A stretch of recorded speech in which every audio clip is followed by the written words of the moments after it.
सभी को नमस्कार। ईपीडीसी के इस कार्यक्रम में हम आप सबका हार्दिक स्वागत करते हैं। अपनी ईपीडीसी में अलग अलग विषय के विशेषज्ञ एक्सपर्ट अलग अलग समय पर हम सबको बहुत अच्छी अच्छी बातें बताते रहते हैं, जो हमारे स्वास्थ्य के लिए, हमारी शिक्षा के लिए, भविष्य में हमारे आगे बढ़ने के लिए बहुत उपयोगी होते हैं। इसी क्रम में आज अपने बीच में एक बहुत अच्छे वक्ता हैं, आदरणीय प्रोफेसर दीप नारायण पांडे जी। आदरणीय दीप नारायण जी असिस्टेंट प्रोफेसर हैं जवाहरलाल नेहरू यूनिवर्सिटी दिल्ली के। आप मूलतः बलरामपुर उत्तर प्रदेश के निवासी हैं और आदरणीय दीप जी ने ऐसे अनेक लोगों को, या यूं कहें कि आप जिन स्कूलों में पढ़ते हैं उन स्कूलों में पढ़ाने वाले टीचर भी इनके संरक्षण में, इनके सानिध्य में शिक्षा ली है। और अनेक लोग जो आज कहीं ना कहीं सफल दिखाई देते हैं, दीप जी उनके प्रेरणा में है, कहीं ना कहीं उनकी शिक्षा से जुड़े हुए हैं और उनके विकास के यात्रा में सहायक है। दीप जी का पूरा जीवन बच्चों के लिए समर्पित है, यानी छोटे बच्चे कैसे आगे बढ़ें इसके लिए वो हमेशा तैयार रहते हैं। किसी भी प्लेटफॉर्म पर उनको निवेदन किया जाए कि ये बच्चों का प्रोग्राम है, आप इनको गाइड करिए, मार्गदर्शन करिए, तो दीप जी स्वतः आगे रहते हैं। आज हमारे बीच में आदरणीय दीप नारायण जी हैं। ये पूरी ईपीडीसी के जो भैया बहन हैं, जिनके मन के अंदर एक ऐसा जज्बा है, एक ऐसी लगन है कि हम आगे कैसे बढ़ें, नई शिक्षा नीति के अनुरूप हमारी पढ़ाई कैसे हो, शिक्षा कैसे हो, भविष्य में हम किस दिशा को तय करें, जिसकी तैयारी हम अभी से करें। ये सब प्रश्न बच्चों के मन में, खासकर से 12th क्लास के नीचे वालों के मन में हमेशा रहता है। आखिर मेरा फील्ड कौन सा हो, मेरा शिक्षा का रास्ता कौन सा हो, मेरा पढ़ाई का तरीका कैसा हो, मेरी याददाश्त शक्ति कैसे ठीक हो। ये सब बातें जिनको आदरणीय दीप जी बहुत अच्छी तरीके से जानते हैं और लोगों को गाइड करते रहते हैं। मैं आदरणीय दीप जी से निवेदन करता हूं कि इस ईपीडीसी में जो ऑनलाइन प्लेटफॉर्म पर सूर्य फाउंडेशन की ओर से चल रहा है उनका मार्गदर्शन करें, और इसके बाद में हम कुछ प्रश्नोत्तर होगा तो पूछ सकते हैं। मैं सबसे आग्रह करता हूं अपना वॉइस इसको म्यूट कर लें और वीडियो भी म्यूट करके ध्यान पूर्वक सत्र को सभी सुने, और लास्ट में क्वेश्चन आंसर होगा। आदरणीय दीप नारायण जी। गौतम जी और प्यारे बच्चों, आप लोग घर में बैठे बैठे ईपीडीसी के माध्यम से बहुत अच्छी अच्छी बातें सीख रहे होंगे, उन्हें अपने जीवन में उतार रहे होंगे। तो जो यहाँ पे आप सीख रहे हैं उन बातों को आप अपने जीवन में उतार भी रहे होंगे। अब आप लोग भारत के दूर दूर जिलों से, क्षेत्रों से आते होंगे। आपने अपने जीवन में बहुत अच्छी अच्छी बिल्डिंगें देखी होंगी, मकान देखे होंगे, और उस मकान की कल्पना करिए जो आपने देखा होगा, या आप जिन भवन को जानते हैं, जैसे आप लाल किला का नाम सुनते हैं, अक्षरधाम के मंदिर का नाम सुनते हैं, या अभी राम मंदिर का निर्माण हो रहा है, तो ये क्या सब एक ही दिन में हो जाता है? क्या समय लगता है? मतलब बुलंद इमारत बनने में, भव्य इमारत बनने में समय लगता है, एक दिन में नहीं बनता है। ऐसे ही हमारा कैरियर भी एक दिन में नहीं बनेगा। ऐसा नहीं होगा आज आप बढ़िया से सत्य सुनेंगे, रात को खाना खाएंगे और सुबह जो सोचते हैं वो हो जाएंगे। ऐसा ये केवल कहानियों में होता है, ऐसा जीवन में नहीं होता है। हम धीरे धीरे अपने सोच को अपने कार्य में बदलते हैं और धीरे धीरे बन जाते हैं। वर्तमान समय में कुछ बड़े बड़े लोगों के नाम सुनते होंगे, तो आप में से केवल 3 विद्यार्थी माइक ऑन करके एक एक नाम बताएं। कोई एक नाम बड़ा बताना है आपको। प्रधानमंत्री मोदी जी। प्रधानमंत्री मोदी जी, वेरी गुड। और अक्षर बताओ। आदित्य योगीनाथ। आदित्य योगीनाथ। और एक नाम और बताओ। AR रहमान। AR रहमान। जो 3 नाम बताए आप लोगों ने, इनके बचपन को देखिए।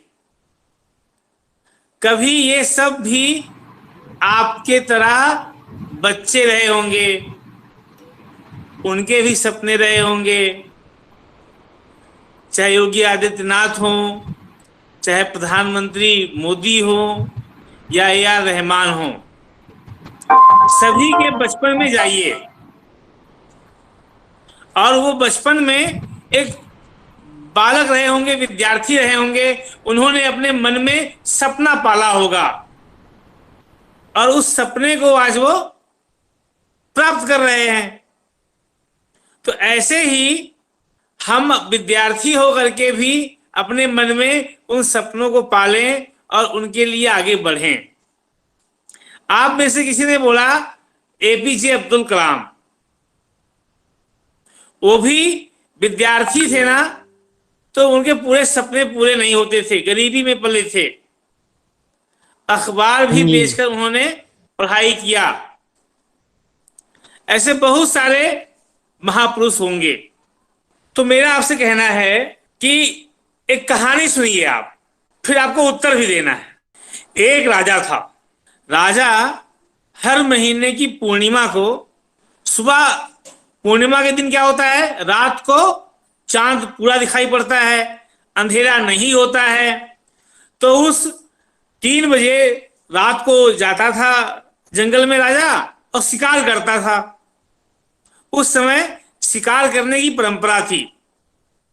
जैसे राजा उठा और रथ से बाहर निकल रहा था महल के, वैसे ही चौकीदार आया।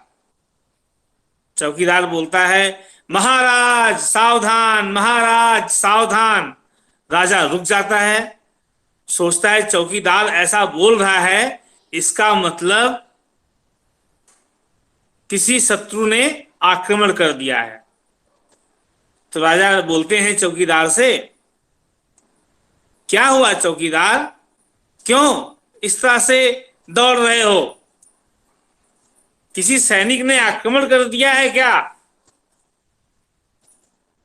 तो चौकीदार बोलता है, महाराज मैंने रात को सपना देखा है कि आप जिस रथ से बाहर जा रहे हैं, महल के बाहर निकलते ही एक शेर आपके रथ पर आक्रमण करता है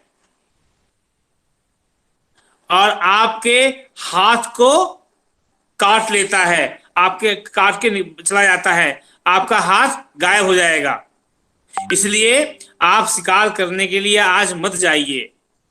तो राजा बोलता है, अरे चौकीदार, सपने कभी सच नहीं होते, ऐसा नहीं है, मेरा रास्ता मत रोको। तो चौकीदार बोलता है, नहीं महाराज, मेरे सपने सच होते हैं, आप बिल्कुल बाहर मत जाइए। राजा बोलते हैं, ठीक है, नहीं जाता हूं, और लेकिन मैं तुम्हारी बात की परीक्षा लेता हूं। तो राजा अपने रथ पर एक पुतला बैठाता है और बोलता है कि मेरा पुतला बाहर जाएगा, वास्तव में शेर आक्रमण करेगा तो पुतले पर आक्रमण करेगा। और रथ बाहर जाता है। रथ जैसे बाहर जाता है, महल के बाहर आता है, वैसे ही सच में एक शेर आक्रमण करता है और राजा का हाथ, जो पुतला का हाथ है, वो काट के निकल जाता है। तो राजा को पता चलता है कि सच में चौकीदार की बात सही हुई। तो राजा ने चौकीदार को अपने गले का हार तुरंत दे दिया, लो चौकीदार, मैं तुम्हें इनाम देता हूं। फिर बोलते हैं राजा कि चौकीदार आज से 24 घंटे के अंदर तुम राज्य को छोड़ दो, यदि हमारे राज्य में दिखाई पड़े तो तुम्हें हम सरेआम फांसी पर लटका देंगे। लेकिन राजा उसे खूब इनाम देता है। तो मेरा प्रश्न है, राजा ने चौकीदार को इनाम क्यों दिया और राजा ने चौकीदार को राज्य से निकाल क्यों दिया? बताइए आप लोग। एक सर राजा ने चौकीदार और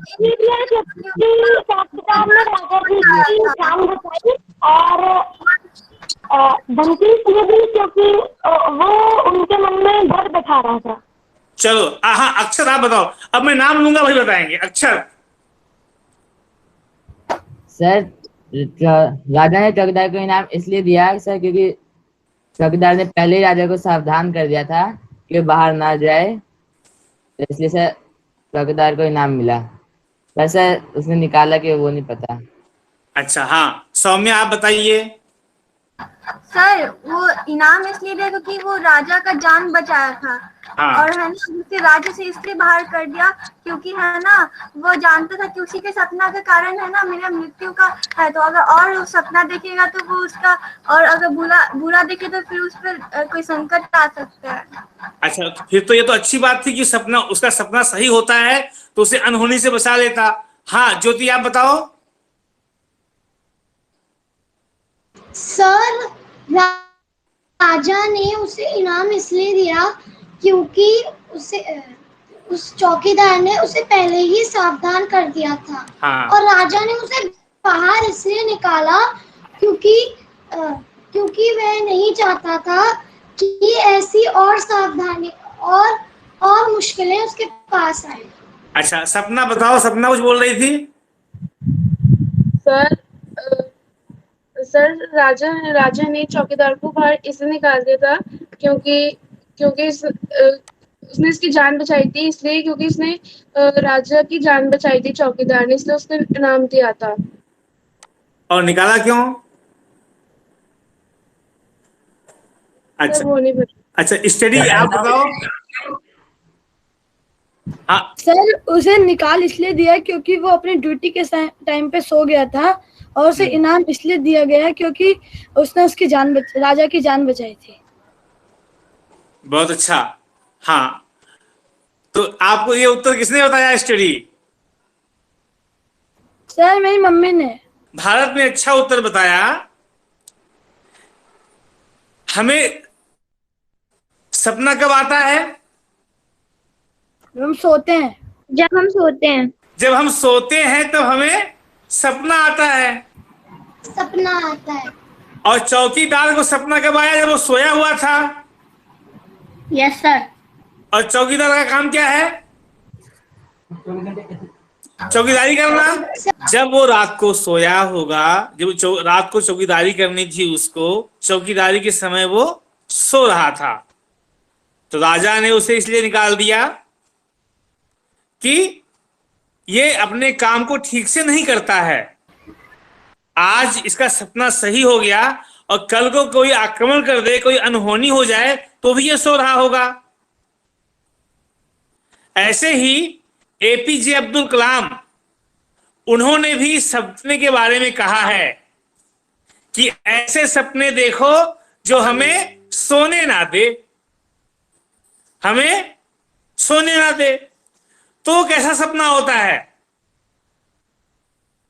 आप भी ऐसे सपने देखते होंगे, लेकिन कब देखते होंगे?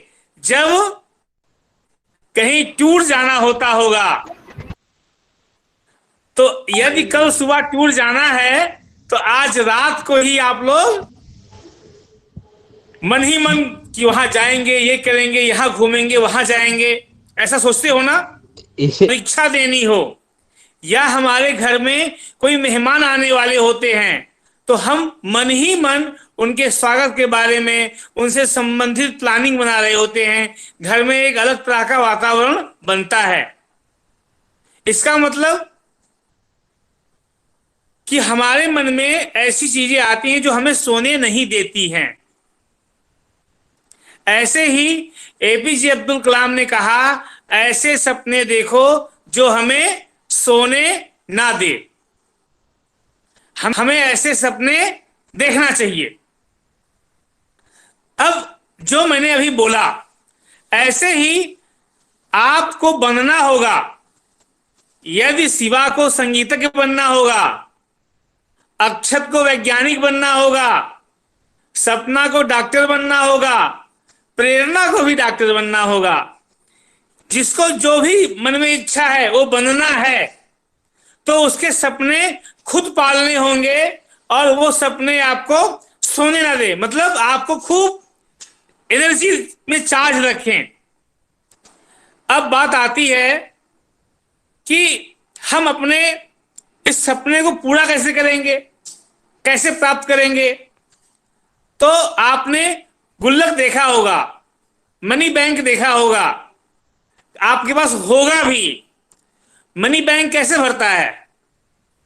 जब उसमें आप एक सिक्का डालते हैं डेली, 2 सिक्का डालते हैं, धीरे धीरे पैसा डालते हैं, और फिर क्या होता है, 20 दिन में, 1 महीने में, 1 साल में आपका मनी बैंक या गुल्लक भर जाता है। बात समझ में आ गई? तो ऐसे ही हमारा जो ये सर है ना, गुल्लक की तरह है। मेरा सर तो गुल्लक की तरह लग भी रहा होगा क्योंकि सर में बाल नहीं है। तो हमारा सर क्या है? गुल्लक है। इसके अंदर रोज एक अच्छी अच्छी बातें डालो, अच्छी बातें डालो, उसे रजिस्टर करो, उसे अभ्यास करो, और धीरे धीरे देखोगे 1 साल के अंदर आपके अंदर बहुत बड़ी क्रांति हो जाएगी, आपके अंदर बहुत बड़ा परिवर्तन हो जाएगा। जैसे संगीत का एक अलंकार आप 1 दिन में सीखते हो, तो 5 दिन में कितने अलंकार सीख गए? 5। 1 महीने में 1 गीत याद करते हो, तो 12 महीने में कितने गीत हो गए? 12। अब आप 1 साल की साधना में संगीतज्ञ बन गए। तो क्या है, 1 दिन में नहीं बनोगे, लेकिन 1 साल में बन जाओगे। ऐसे आपको पहाड़ा, टेबल्स, मैथ की टेबल्स 1 दिन में याद किया, 1, दूसरे दिन 2 याद किया, महीने भर अभ्यास किया, आपके टेबल टिप्स पे हो गए। तो विषय ये है, हम अपने इस सर को क्या करें? गुल्लक की तरह यूज करें, मनी बैंक की तरह यूज करें। डेली एक अच्छी बातें डालते जाएं, घबराएं बिल्कुल मत। सर, अब बात आती है हमारा दिमाग कैसे तेज हो। हमारा दिमाग कैसे तेज हो? तो हमारा दिमाग तेज होगा जब हम दिमाग को, चाकू कैसे तेज होती है? जब उसमें आप धार चढ़ाते हैं। ऐसे दिमाग कैसे तेज होगा?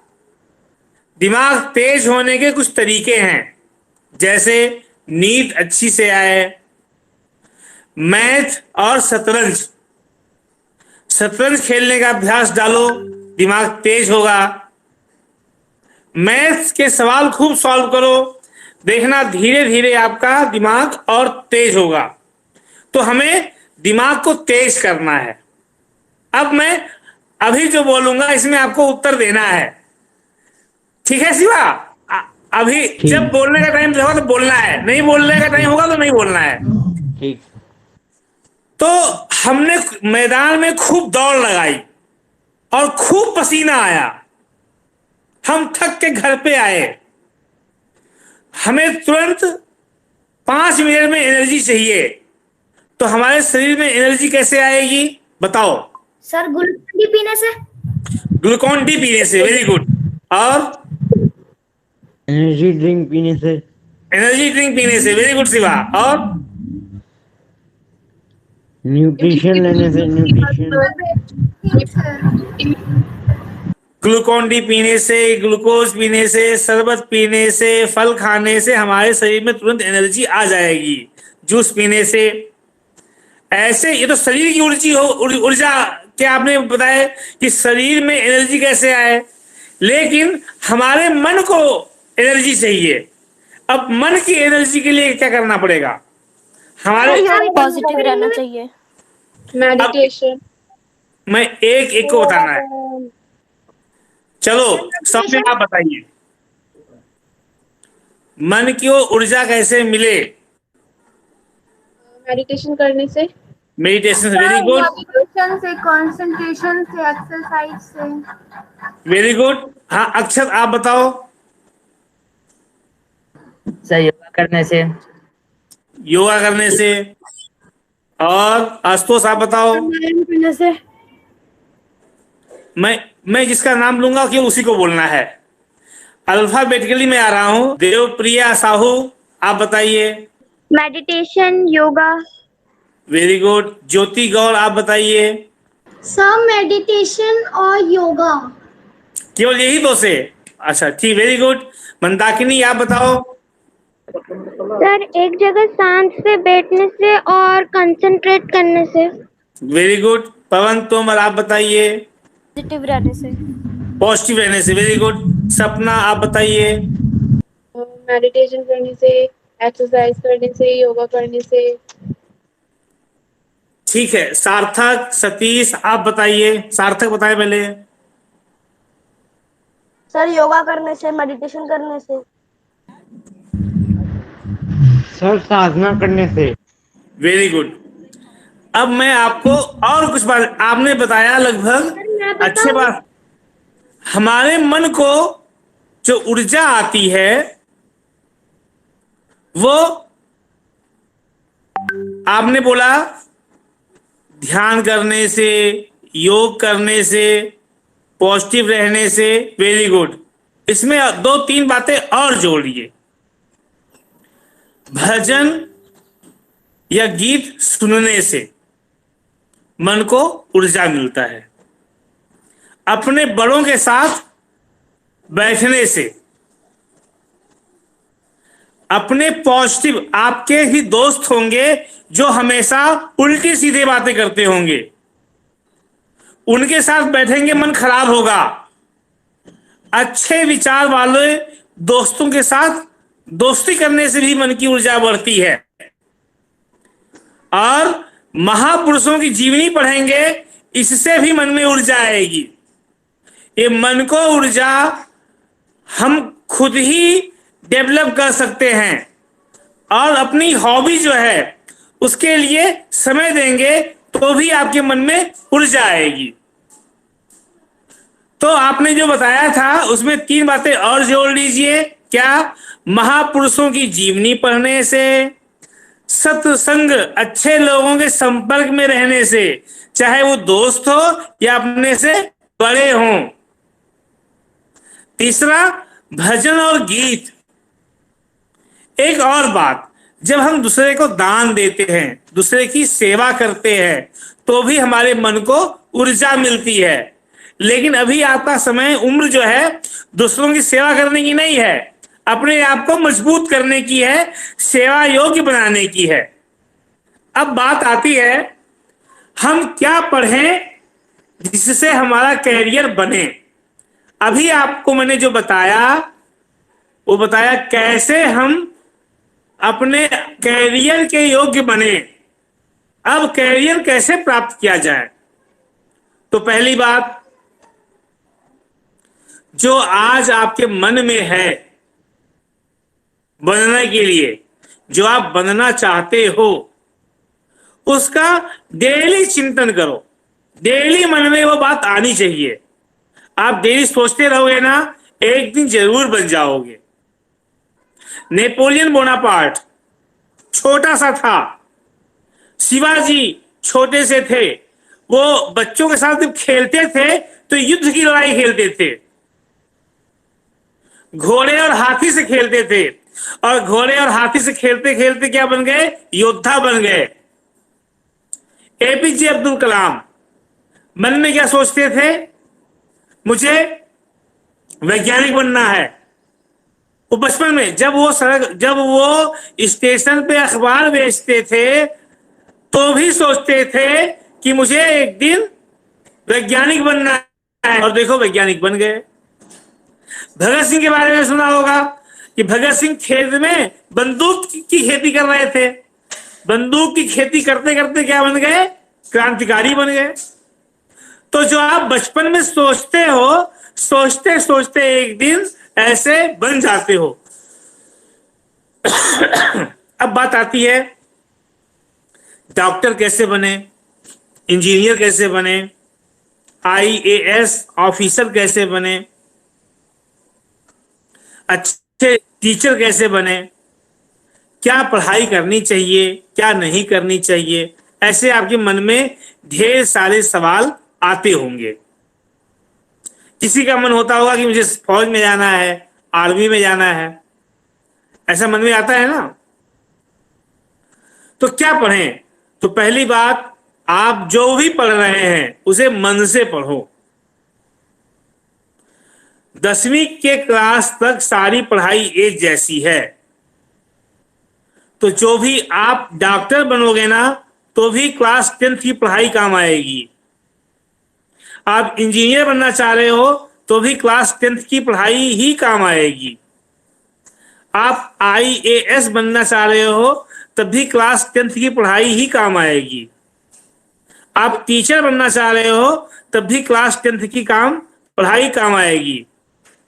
आप सेना में जाना चाहते हो, बिजनेस खड़ा करना चाह रहे हो तो भी क्लास 10th की पढ़ाई काम आएगी। उसके बाद पढ़ाई में बदलाव आता है। 10वीं के बाद, क्लास 10th के बाद इंजीनियर पढ़ने के लिए अलग विषय मैथ और लेना होगा। डॉक्टर बनने के लिए जूलॉजी बॉटनी पढ़ना होगा। बिजनेसमैन बनना चाह रहे हो तो चार्टर्ड अकाउंटेंट की पढ़ाई करो। और IAS बनना चाह रहे हो तो किसी भी विषय में पढ़ाई करो, लेकिन सबसे अच्छा पढ़ो। यदि आप हिंदी से भी पढ़ाई करते हो तो भारत में सबसे अच्छे हिंदी जानने वाले बनो। संस्कृत से भी पढ़ाई करते हो तो भारत में सबसे अच्छी संस्कृत जानने वाले बनो, तभी आप IAS बनोगे। मतलब IAS बनने के लिए कोई भी विषय हो, लेकिन उसमें नंबर 1 होना चाहिए। इतनी बात ध्यान में आ गई। अब क्लास 11th 12th में आपको अपना स्ट्रीम बदलना होता है। उसके बाद कुछ प्रतियोगी परीक्षाएं होती हैं, जैसे इंजीनियरिंग के लिए अलग परीक्षा होती है, मेडिकल के लिए नीट की परीक्षा होती है, NEET नीट,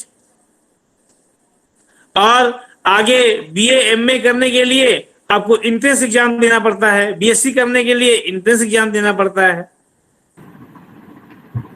तो अभी आप में से सभी लोग 11th 12th में हैं, 9th 10th में हैं, ऐसा मुझे जानकारी मिली है। तो अब मैं 10 मिनट आप लोग क्या बनना चाहते हो उस पर मैं उत्तर दूंगा। मैं सर 11 में मैथ्स लेना चाहती हूँ और IIT मुंबई का ड्रीम है, और उसके बाद वहां से मैं अपना म्यूजिक भी कोर्स कर रही हूँ कि मुझे सिंगर बनना है। Very good. तो अभी आप कौन सी क्लास में हैं? Class 10th। अभी आप 10th में हैं। तो अब मैं JEE बोलते हैं, उसकी परीक्षा होती है, और IIT की अलग से एंट्रेंस एग्जाम होती है जो मैंने JEE बोला है। उस एग्जाम को देने पर आपकी रैंकिंग बनेगी। सबसे ज्यादा नंबर पाए तो आपको सभी IIT का एक रैंकिंग है। तो आप 11th से आप मैथ पढ़िए, उसके बाद आप कोचिंग शुरू करिए। अच्छी बात है कि आप IIT में जाना चाह रही हो, तो आप अपनी तैयारी 11 से शुरू कर सकती हैं। दिल्ली में बहुत सारे कोचिंग्स हैं और उन कोचिंग्स में आप एडमिशन ले सकती हैं 11th के दौरान भी, और 12th पास करने के बाद भी आप कोचिंग कर सकती हैं। कोचिंग के बाद आप उस और कोई जरूरी नहीं कि आप कोचिंग करें तभी आप जेई में क्वालिफाई कर पाएंगी। और आईआईटी हमारे देश में लगभग 10 से ज्यादा आईआईटी हैं, इसमें 15 आईआईटी के आसपास देश में खुल गए हैं। IIT Mumbai, IIT Kanpur, IIT JEE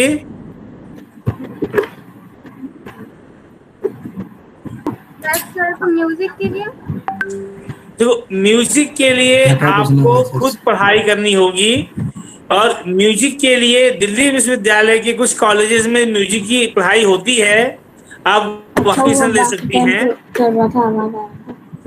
तो आपको पहले तय करना पड़ेगा कि आपको म्यूजिक में आगे पढ़ना है या इंजीनियरिंग में जाना है, दोनों साथ में नहीं हो पाएगा। Yes sir. हाँ सर मैं बड़े होके वो स्पेस साइंटिस्ट बनना चाहता हूँ। तो आप स्पेस साइंटिस्ट बनना चाह रहे हैं तो आपके लिए जो अभी मैंने सौम्या के बारे में बताया, आप आईआईटी में एडमिशन लीजिए, जेई की परीक्षा पास करिए और आप अच्छे इंजीनियरिंग कॉलेज से आपको इंजीनियरिंग करना होगा। तो स्पेस टेक्नोलॉजी में भी इंजीनियरिंग होती है, लेकिन मैकेनिकल इंजीनियरिंग में आपको पहले करने के लिए बोलूंगा आप एमटेक स्पेस इंजीनियरिंग में करिए। स्पेस टेक्नोलॉजी में इंजीनियरिंग होती है तो आप एमटेक करोगे, अपने आप स्पेस इंजीनियर बन जाओगे। Yes sir. सर मुझे बड़े होके वो बिजनेस अकाउंट्स वाला सब्जेक्ट करना है। वेरी गुड इकोनॉमिक्स टीचर बनना है। वेरी गुड ज्योति, आप 11th में कॉमर्स से पढ़ाई शुरू कर दीजिए। यस सर, मेरी मम्मा भी इकोनॉमिक्स ही पढ़ाती है और वो एमए इकोनॉमिक्स पढ़ाती है। Very good. तो आप कॉमर्स या पहले आप कॉमर्स की पढ़ाई करिए, यदि आपको अकाउंट सर्विस में जाना है तो। और आप जब अकाउंट्स में बीकॉम करेंगी, एमकॉम करेंगी, आपकी मम्मा पढ़ाती हैं तो आपको अच्छा गाइडलाइन उन्हीं से मिल जाएगा आपको। और सर या फिर अगर वो नहीं बन पाए तो सर मुझे इंग्लिश टीचर या फिर एक पुलिस बनना है, पुलिस ऑफिसर। क्यों नहीं बनोगी? मैं तो मन में संकल्प ले लिया तो बनोगी। अपने ज्योति जो चाहेगी वो हो जाएगा। तो ज्योति ऐसा क्यों सोचती है कि मैं नहीं बन पाऊंगी? है ज्योति? सर कभी लगता है वो नहीं सर, कभी लगता है कि वो मुश्किल है। फिर आप नहीं बनोगी, फिर आप दोनों नहीं बन पाओगी। ऐसा सोचोगी तो कभी कभी इस उम्र में डरोगे तो फिर कुछ दोनों नहीं हो पाएगा। मैं बनूंगी ही, मुझे प्राप्त करना ही है, ऐसा मन में ऊर्जा लाओ, शक्ति लाओ। जैसे आप मम्मी से कुछ लेने के लिए जिद करती हो, वैसे ही आपको अपने से जिद करना पड़ेगा। ठीक है? Okay sir. हाँ, अगला ज्योति के बाद खुशी गुप्ता। Yes sir. सर मेरे को मतलब अभी मैं तो म्यूजिक में इंटरेस्ट रखती हूँ, मेरा म्यूजिक का भी 3rd ईयर चल रहा है। तो मेरे को म्यूजिक का ही इलाहाबाद जाकर प्रयाग से वहां से म्यूजिक का मतलब डिग्री लेना है और एक अच्छी म्यूजिशियन बनना है। Very good. देखो, म्यूजिशियन बनने में दो रास्ते हैं, ये शिवा के लिए भी है, आपके लिए भी है। एक तो अभी आप संगीत विशारद कर रही होंगी आप, क्या खुशी? नहीं सर, अभी तो मतलब 3rd ईयर का एग्जाम नहीं हुआ है। तो 3rd ईयर मतलब बीए म्यूजिक 3rd ईयर? नहीं सर, ये 1st, 2nd, 3rd स्टेप जो चलते हैं ना, जिसमें राग होते हैं। हाँ हाँ, वो वाला 3rd ईयर मैं कर रही हूँ। हाँ, तो इसके आधार पर आप बनारस हिंदू विश्वविद्यालय में संगीत विभाग बहुत रिच है और वहां से भी अच्छे म्यूजिशियन निकलते हैं। तो आप म्यूजिक में बीए, एमए, पीएचडी करते हुए वहां पर जो संगीत घराने हैं, जैसे अभी आपने राजेंद्र मिश्रा जी का नाम सुना होगा, जिनका देहावसान हो गया, छन्नू लाल मिश्र का नाम सुना होगा, तो इनके संगीत के घराने हैं। इन घरानों को आप ज्वाइन करेंगी, उसके बाद आप धीरे धीरे संगीतज्ञ बनने की ओर आपको अच्छा एक्सपोजर मिल जाएगा।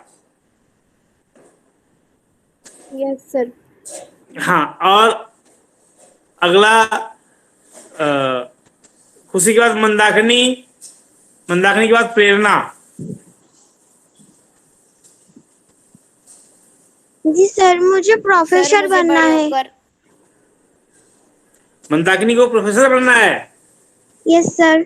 तो आपको कौन सा विषय अच्छा लगता है मंदाकिनी? मुझे भाषा के विषय में या एजुकेशन के विषय में बनना है। तो आपको जो विषय अच्छा लगता है ना, यस सर, उसी विषय में आपको बीए या बीएससी करना है, एमए या एमएससी करना है, और फिर पीएचडी तक पढ़ना है। जिस दिन आप पीएचडी कर लोगी, उस दिन आप प्रोफेसर बनने की अंतिम सीढ़ी पर बैठी होगी आप। तो आपको जो भी विषय अच्छा लगता है उसमें पीएचडी तक पढ़ाई करनी है। Yes sir. अगला प्रेरणा। सर मुझे बड़े होकर डॉक्टर बनना है। तो आपको डॉक्टर बनना है, बहुत अच्छा है।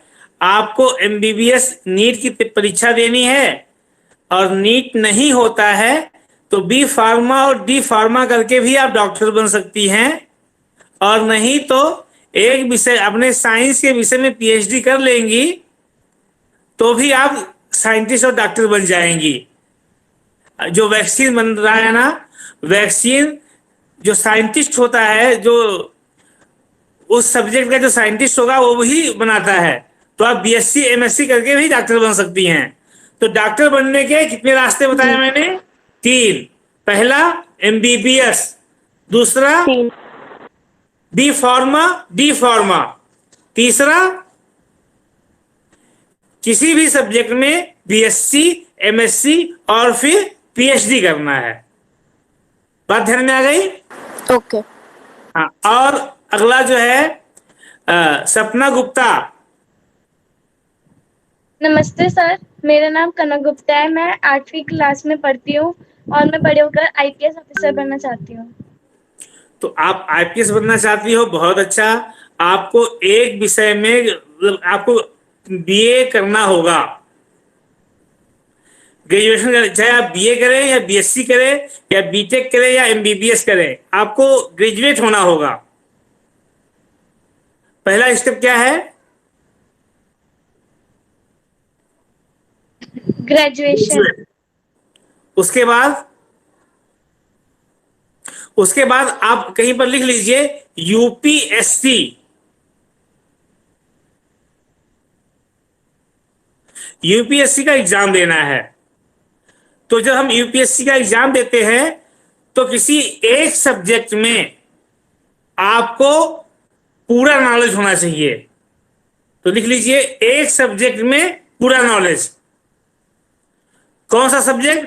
चाहे हिंदी हो, चाहे संस्कृत हो, चाहे मैथ हो, चाहे फिजिक्स हो, चाहे केमिस्ट्री हो, चाहे ज्योग्राफी हो, चाहे हिस्ट्री हो, चाहे पॉलिटिकल साइंस हो, कोई भी विषय हो, एक विषय में आपको A to Z नॉलेज होना चाहिए। ठीक है? अच्छा सर, मेरा नाम अवंतिका गुप्ता है। मैं 10th क्लास में पढ़ती हूँ और मुझे सॉफ्टवेयर इंजीनियर बनना है। तो आपको अभी 12th जो है, कंप्यूटर आईटी भी एक सब्जेक्ट होता है, और मैथ से आपको 12th करना होगा। मैथ से 12th करने के बाद आपको बीटेक कंप्यूटर साइंस करना होगा। Okay sir. हाँ, अब सपना के बाद Sarthak Jha. Sir, I want to become cricketer. Cricketer? Yes sir. तो खेलो बढ़िया से, कोई स्टेडियम ज्वाइन कर लो आप। सर ज्वाइन कर रखते। हाँ, फिर तो कोई चक्कर ही नहीं है। और जो, लेकिन पढ़ाई भी करते रहो। Yes sir. मतलब आपको ग्रेजुएशन तक पढ़ाई करनी ही करनी है। Yes sir. अब ये मत बोलना कि सचिन तेंदुलकर 10वीं फेल था तो पढ़ के क्या करेंगे। No sir. ठीक है। हाँ, और अगला Sabhi Jain. Sir, I want to be a scientist in NASA like my father. Okay, very good. तो आपके फादर तो बताएंगे आपको। और नासा में जाना चाहते हो आप, तो साइंटिस्ट बनने के लिए 12th तक मैथ अच्छा करना होगा। Yes sir, math is my favourite subject. हाँ, तो उसमें खूब पढ़ो। हाँ, और इसके साथ में वैदिक गणित, जो वैदिक मैथ है ना, उसे भी सीखने की कोशिश करो। बहुत अच्छा है। तो NASA, scientist in DRDO. DRDO में साइंटिस्ट है। तो नासा तो अमेरिका में है,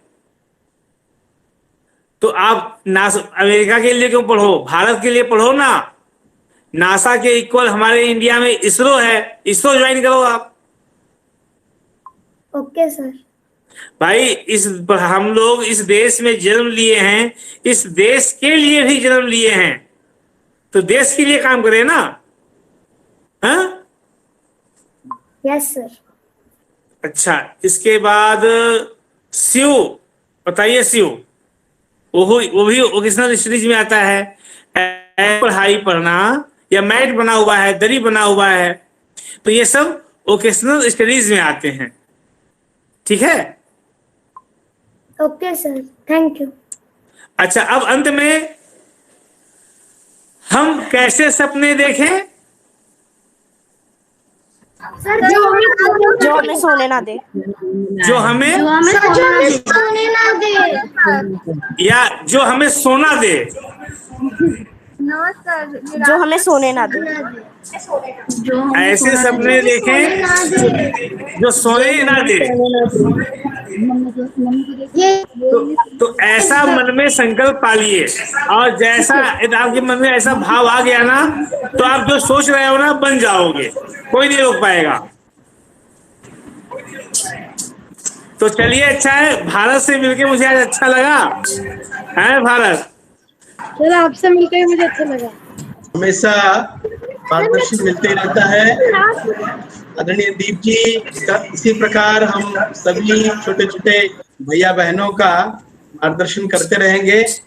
और आपके मन में और भी कोई सवाल हो, ये सत्र अभी खत्म नहीं हुआ है, आपके मन में और कोई भी ऐसे सवाल आते रहे तो सूर्य फाउंडेशन की ओर से आप जरूर संपर्क करते रहिए। आदरणीय दीप जी का बहुत बहुत धन्यवाद। निश्चित रूप से आज के सत्र में एक जीवन की दिशा, एक नई शिक्षा नीति के अनुरूप जो बातें कही है और जो नई गाइडलाइन आई है, उसके अनुरूप अपने भविष्य को हम कैसे अच्छा बनाए, इसके बारे में भी बहुत सारे मन में बच्चों के सवाल थे, विद्यार्थियों के सवाल थे। निश्चित रूप से उसका समाधान हुआ होगा। और जैसा कि दीप जी ने कहा कि अपने स्वप्न को जागृत करना है, यानी अपने लक्ष्य को जो अपने सोचा है वो जरूर पूरा होगा, ये मान करके हम निरंतर उस चीज को काम में लेते रहें तो निश्चित रूप से सफलता मिलेगी।